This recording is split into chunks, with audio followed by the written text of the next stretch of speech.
Dito natin mga kapester sa ginagawa namin dito ang bakod tsaka konting garahe. Yan, bali sinama namin yung buhos sa yung tubo sa buhos, tapos tutukuran namin yung gitna.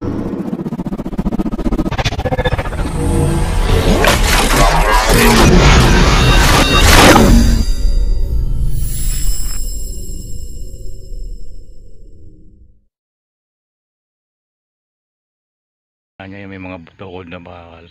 Bali tutukod namin yan ay tubo na rin para pag hinapit yung cyclone ay hindi bumaloktot yung tubo. Tapos garahe yung banda dito sa dulo. Yan. Garahe yung konting yan. Yan. May apat dyan. Bali yan ay 6 na metro. Bali yan lang yan may bulado tayong 50. May bulado tayong 50. Bagay ano lang yan 550 ang lapad niya, tapos 6 na metro yung haba niya. Yan. Tuling update muna natin. Tapos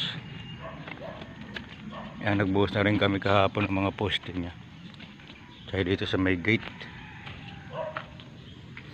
At nakapagsimula na rin magpalitada. Yan.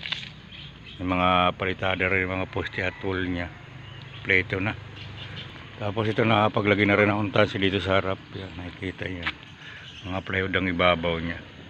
Diretso ang hilay ng gando sa dulo. Tapos pinutol ko yung isang sanga doon ng pine tree niya para hindi siya nakadikit sa poste na yun. Ito mga update natin ito ng pakalipas ng 2023 ngayon, 2024 na. Gagawa natin ito ngayon, garahe, at kasama yung bakod niya. Yung mga i-update natin ngayon muna sa mga bakod. Tatanggalin na namin yung mga forma ng poste at itataas ko na yan para may tama na doon sa klebe ng bubong. Magkakaroon ng biga yung kabilang dulo ng hollow block na yun. Tsaka poste, bubuhusan muna namin ulit ngayon. Habang may nagpapalitada, kami na magagawa ng biga. May biga kasi yung dulo na yun.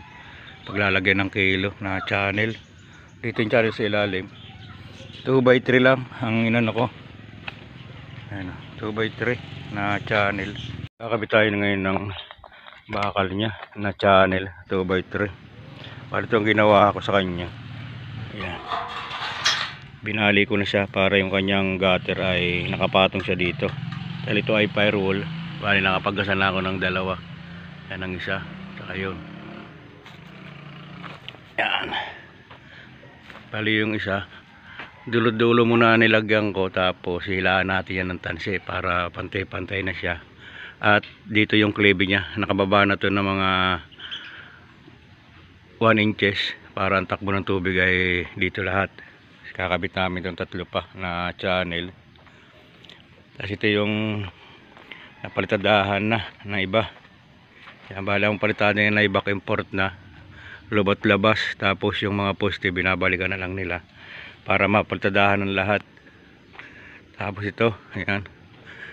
Kasi dito na lahat ng materialis natin ng mga square bar na panlagay dito sa bakod natin. Ano? At titignan natin yung labas kung paikutan nila ng palitada. Yan, bali ito ay pinapatang na rin ibang lupa. Ayan o. Nais yung palitada na dito. Yan ay wrap lang. Bali pinantay na. Tapos itong kabilang side na to. Ayan. Tapos itong kabila ay papahiran papahiran ng yung pinaka manipis niya dito sa area na to, yung firewall. Yan yung kanto niya. Yung sinasabi ko, nguso ng barko. Ganun kasi yan eh. Tapos yung dulo niya dito ay lalagyan pa ito ng isang nakababa dito ng 4 pie para may pinaka bubong siya. Pinakasunggab niya dito sa dulo. Kasi yung ginagamit natin hagdanan. Mahaba. Tapos ipapain na namin lahat sa buhos yung mga dulo ng channel na yun para mas matibay siya, maging silbi na rin bagting.